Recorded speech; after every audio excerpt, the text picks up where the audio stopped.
ملک کے بالائی علاقوں میں شدید برف باری، رابطہ سڑکیں بند، سیاح پھنس گئے، مختلف حادثات میں 2 افراد جاں بحق۔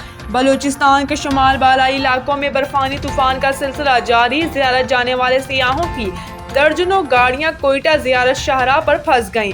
چمن کے گرد و نواح میں 100 سے زائد سیاح گاڑیوں میں موجود ہیں۔ N50 شاہراہ کان مہتر زئی، خانو زئی، مسلم باغ سمیت کئی مقامات پر ٹریفک شدید متاثر ہوئی ہے۔ شاہراہ پر برف اور پھسلن سے بین الصوبائی شاہراہ پر مسافر اور مال بردار گاڑیاں پھنس گئی ہیں۔ N50 پر 9 مختلف حادثات پر 27 افراد زخمی ہوئے۔ کوزک ٹاپ کے مقام پر شدید سائبرین ہوائیں چلنے سے N25 چمن کوئٹہ کراچی شاہراہ پر درجہ حرارت -12 تک گر گیا۔ شیلا باغ کے قریب پھسلن سے کئی گاڑیاں آپس میں ٹکرا گئیں، جس کے نتیجے میں 2 افراد جاں بحق اور 7 زخمی ہو گئے۔